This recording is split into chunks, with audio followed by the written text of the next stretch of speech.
coordinate our seats. Hi, guys. For some of you, welcome back. I was on here earlier. I understand Al Gore is going to be next, but I know you're here for us. So, I'm a moderator and a participant in this panel, but unlike last time, I'm going to go last. Let's start out broad. Liz, let me start out with you. What is the future of work? Solve it for us. Go. In 30 seconds or less. Right. First of all, I just want to say thank you for being here this afternoon still at 4 o'clock. And the Federation of Unions, called the AFL-CIO, represents 55 different unions in all sectors of the economy. And hopefully people know what unions are, since I can't take that for granted anymore. But essentially, people coming together collectively to make change in their workplace. It's International Workers' Day today, May Day. So it's Labor Day throughout the world, so retweet. But it is, the state of the economy today is troublesome in terms of the work picture we're seeing. And the labor movement really is here to talk about what will the impact be of technology going forward in the future. What will work be like? Will it be good jobs that have good high standards and decent pay, or will it be a spiral down to a low-wage, low-road future? And we would like to see the former, right? We want to see these be good jobs. So we think that there is the ability to embrace change, embrace technology, and help workers ladder up and take advantage of multiple career pathways to good jobs. And we want to be a part of that future. All right, great. Allan. Well, I'm cautiously optimistic on how the future looks, but it definitely looks very different from how the world looks today. And I think we can take some guesses of what the future is going to look like, but as if anybody has read The Singularity and kind of those concepts, the whole idea is that things are going to start to change so fast that we won't be able to recognize how it looks. So I think some of those trends that we see at play, there's the obvious ones such as automation and jobs being replaced. Then there's really positive things like people being able to start in their careers as early as age 7. I started programming when I was 7 and grew up to be a programmer, and I feel that I got more education growing up than I did probably afterwards in college. And today, that's the reality for most kids growing up, whether they're creating content and putting it on YouTube, whether they're programming or creating something like that. That didn't used to be possible, right? So I think that the future is going to look very different, but potentially bright. Yeah, well, so let me chip into the things that you guys said. So first of all, it is May Day, and Liz told you to tweet about it. So a little note of caution. Don't go around tweeting, May Day, May Day, at the Collision Conference. So that's a little different. Okay, it's the other May Day. Anyway, in all seriousness, the change is moving so fast, to Alan's point. But sometimes it moves so fast that we don't even notice it. So I keep thinking, when is the whole world going to change? It was supposed to change already. And then I realized when I used to do research when I was a kid, I would have to go to this thing called a library and to look up things called books. And we had a Dewey Decimal System. And if I want to look up old articles, I used something called microfiche. And so a lot of you probably don't even remember what microfiche is. So now we have all of the world's information at our disposal, in our pockets, in our phones. So the world has already changed in so many ways, and yet we're still here. And most of us still have jobs. So sometimes panic is right, like right before an economic crash. But oftentimes it's not. But to me, right now, what I'm most concerned about is wages. So unemployment is pretty low. So credit where credit is due, both to Obama and a little bit to Trump in this era as he's continued. That's the last time I'll say anything nice about Trump. But we have two problems. One is not a lot of people participating in the economy and in the workforce. And then wages are way, way too low. And so I think that that's an underrepresented problem because not a lot of people on television have that problem. A lot of them have the opposite issue, that their wages are incredibly high. They're almost all millionaires and really hard to relate to the regular folks out there in the middle of the country.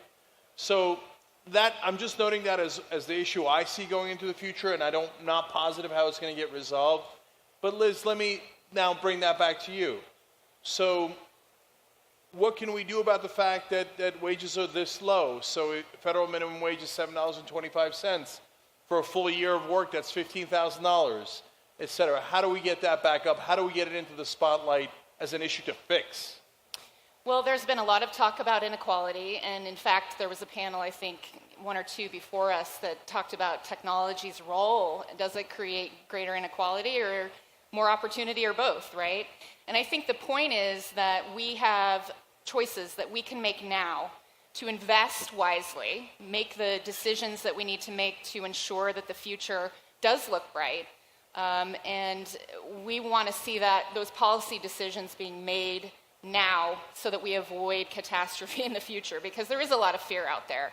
Are we going to be displacing people in vast numbers? We think it probably won't be as quick as some say, but yes, there will be disruption, right? As AI comes in, as tasks become more automatable.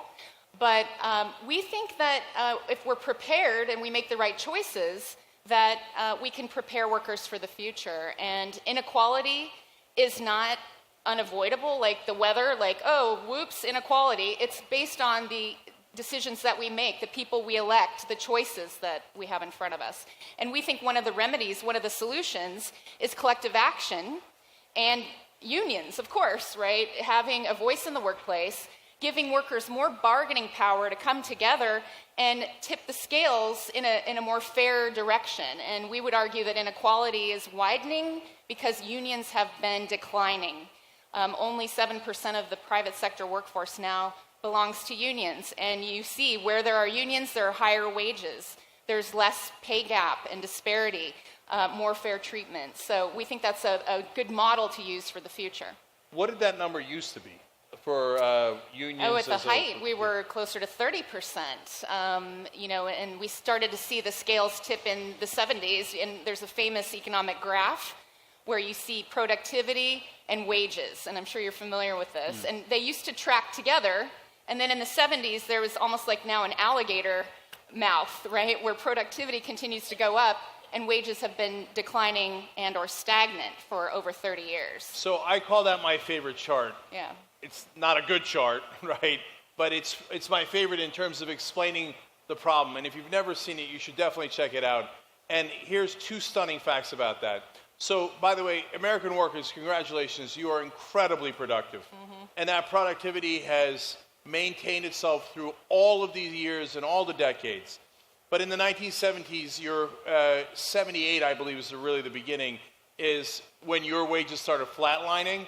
And the difference between your productivity and your wages is about $12 trillion in that alligator mouth. And so that's the $12 trillion that was captured basically by multinational corporations that rigged the rules on behalf of themselves by donating to politicians. So the Supreme Court made a couple of decisions in 76 and 78 that said corporations are human beings and have speech rights and money is speech, and they inundated our politics and they captured our government. And so now here's the more stunning fact.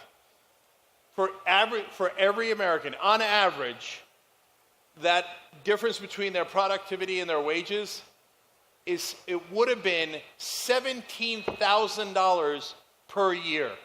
So if your wages had actually kept up with your productivity, each one of you on average would make $17,000 more per year. That's stunning. That's a giant, giant number. I call that the Great American Robbery. First you got robbed of your democracy, then you got robbed of your wages. And that's what's happening right now. We have to find a way to raise wages. And if we're not going to do it through policy tools like raising the minimum wage, then we have to do it collectively. And we're seeing that now in places like West Virginia and Arizona where teachers are coming out. We're seeing people starting to say enough is enough. Yeah. But let's look at this problem realistically. So the problem here is twofold, right? The first problem is that wages aren't going up, but the increase in productivity and a potential gap there speaks to greater efficiency of the human productivity. So we've got computers, automation, these things coming out. So we're not saying that these things are bad. We're saying that people should be able to partake in that. And looking at it from kind of when Hired started, we came at it from a very different angle because we're focusing specifically on software engineers that work at companies like Google, at Facebook, at top startups. So these are the people that have no trouble getting jobs. And for them, the challenge that we've always heard and that we've dealt with as founders is that wages keep going up. So you're looking at this in Silicon Valley and you're saying engineers are overpaid and every year they're getting paid more and more. And what exists is there is this opportunity gap where you have even with software engineers, you have people looking for jobs and you have unfilled jobs, and both of those numbers are going up. How is that possible when you have unfilled software engineers jobs and not uneducated, but actually educated software engineers being unable to fill those jobs? And what basically happens is that at the high end, you have a really, really high dynamic range of talent where the best engineers are able to produce orders of magnitude more from kind of a productivity perspective. And so that's where you're seeing effectively that split starting to happen. And as more and more of human production shifts from service work and from industrial work into intellectual work, you start to see more and more of those gaps. So I don't know what the solution is, but I feel like it's not something where we can ever get to a flattening. Those two lines will not come together unless we lose the productivity gains that we've gained. Yeah, so I think that there's a lot of good news in the future as well, and the tech has made a giant difference. It's gotten rid of a lot of the gatekeepers, so we would not have been able to do the Young Turks before because it would have required starting a multi-billion-dollar corporation to get on television, but we got rid of the gatekeepers through the internet and put it on YouTube, Facebook, etc., and now we get 200 million views a month and we get our message out. So there's wonderful, and we've hired 100 people, and so we've added to the labor force. But, Allan, I want to stay with you for a second. Automation is coming, and it will wipe out a lot of jobs. Yep. So what do we do about that? There's going to be a great discontent in the country. So I have a utopian view on it, and just follow me for a second. I'm going to kind of get a little bit outside of New Orleans for a second, but I think a few of you have heard of this event called Burning Man. It's a festival that happens once a year in the desert. So I've been a big fan. I've been going to it for about 10 years. And what's interesting about Burning Man is that there is no money. You can't buy or sell anything. And 80,000 people come to the desert, and they build over 1,000 bars, hundreds of dance floors, and they do all these things for free for the enjoyment of others. And so for me, it gives you an idea of what society could look like if you have abundance. Now, at Burning Man, it's fake abundance. It's external abundance because people bring everything with them. But what happens is that you have a need of consumers because DJs don't want to play in an empty room. If I built a piece of art or a bar, I want somebody to see it. And so in this community, whether it looks like in the future like basic income or however it might look for human civilization, we're not going to need just creators. We're going to need a lot of consumers so that the creators can have the things that they create be enjoyed. And the other thing that you have is you have a lot of artists. You have creators of all sorts basically doing the things that they love purely because they like doing it, not because they have to do it to survive, right? So what happens is that the quality of everything that gets created gets elevated because it comes from the soul, it comes from the heart. So my utopian view of the future is if we do get to technological abundance, then you can be a creator or a consumer, either one's okay, and we can go after it and chase our dreams in whatever way we want. So everything is free. You sure it's not called Burning Man? Okay. Got it. Took a while. But you have to be able to have money in your pocket, not in the Burning Man scenario, but in our economy today, it's a consumer-driven economy. And if we don't have people making enough money to actually purchase the goods, the technology that's created, or to be able to go to a restaurant or keep the economy moving, it falters, and we've seen that, right? What happens when people aren't able to make it to put food on the table for their families? They're working 2 and 3 jobs just to get by.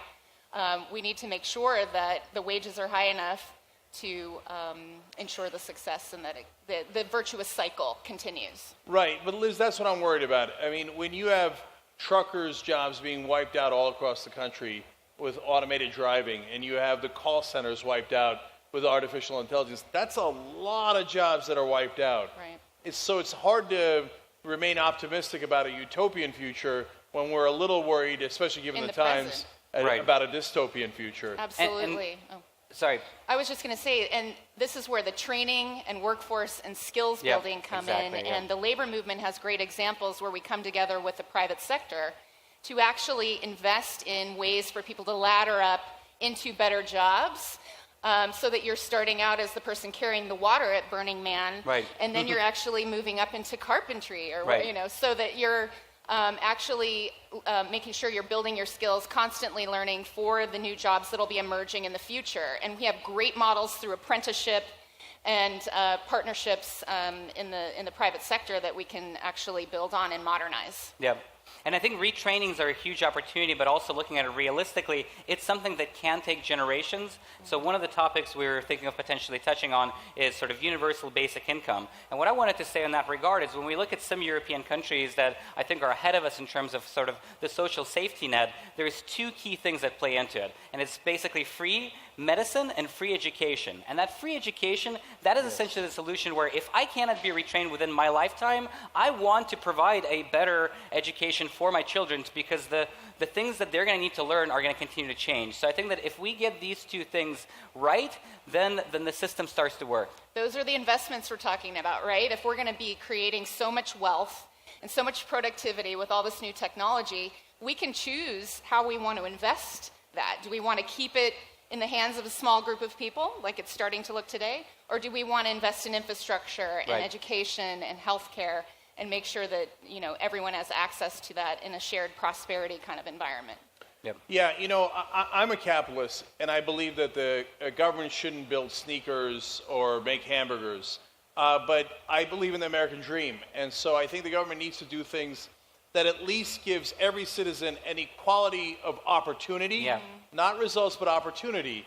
And healthcare is absolutely critical because you don't have much opportunity if you're dead. Yeah. And so right now we do have death panels. They're called health insurance companies. And that's not the right way to run things. And it is enormously expensive. We pay twice as much as Canada and get worse results. Mm-hmm. But even as important is education. If we don't have equality of opportunity, then our kids are screwed. And a lot of those blue-collar jobs are going away. And so we must provide an education for all kids. If they earn their way to college, we've got to give them a chance. Otherwise, we're robbing the next generation of the American dream. So, Liz, before we go, I got to ask you, before we even wrap up, some of these folks have companies, smaller companies, mid-sized companies, and so I know what some of them are thinking. Why shouldn't they be scared of you? Okay, in terms of organizing their workforce, et cetera. Well, I think there's a stereotype about unions that, you know, we're thugs and that we're resistant to change, and I love being called a union thug, by the way. You don't look very thuggish. Actually, we're very solutions-driven, and we see things in the workplace that can actually add value and bring efficiency and productivity that sometimes you might not even see. And so that was what I would put a plug in for, is looking at it as a partnership opportunity, that having worker voice, like the new media companies are doing, you know, Salon.com and Huffington Post, et cetera, they know their job is going to change. It's very dynamic. Well, let's use our collective voice to come together and figure out what kind of value we can bring both to the company, but also for workers who might fear that their job's going to go away in 2 years. Maybe severance packages are important to them. Maybe having family leave or using their collective voice to leverage, you know, social change. So unions are becoming more modern and reinventing themselves for the emerging economy. So I would say don't fear, embrace, and look for ways that we can partner and bring a worker perspective and a worker voice into the future of work. By the way, in Germany, half the boards of the companies are labor, and it provides much more stability. Yes. And so they have great economic growth with pretty deep stability, which in America, we've got a lot of instability for a lot of different reasons, but interesting one to grow on. So let's do summaries. Allan. I'll just leave you guys with one last closing remark. Thank you for what you said, Liz. I think that was very, very thoughtful. The only last thing that I wanted to add was that today, while we're having less opportunities in some traditional jobs, the diversity of opportunities is bigger than ever. There are roles that you can start to develop yourself towards that just did not exist even 10 years ago. So one of the other things that we have today is that we do truly have free education with things like Wikipedia and the rich resources available on the internet. So I would encourage people that feel like they are, you know, trapped in an opportunity that they don't enjoy or not doing the job that they love to kind of go outside of of what is immediately in front of you and to just explore, because the world now is very open for that. Liz? And I know we're out of time, but I would just say that we do, as I said in the opening, have choices that we can make to make that utopian future you speak of. And to think about the working people that we're impacting. And I've been thinking about this as I've walked around this hall even. You think about the security guards that are Lenny, who is at that curtain over there. The folks who are doing food service, in our hotels, housekeepers who are changing out your rooms and, working for minimum wage. Be keeping those people in mind, because their work makes our work possible, and they deserve to be fairly compensated and to be able to provide for their families. So thank you. Thank you. And my quick summary is that be the change. It makes all the difference. So if we want to have more workforce participation, you participate, build a company, hire people, and together we can make all the difference in the world. Up next, the guy, speaking of work, that I used to work with at Current TV, Al Gore, I believe, is coming up. So thank you so much for attending, guys, and thank you guys for the wonderful panel. Thank you. And we'll see you guys soon. And Thank thank you. the workers out there. Yes. Thank Go you, everybody. Lenny! Thank you.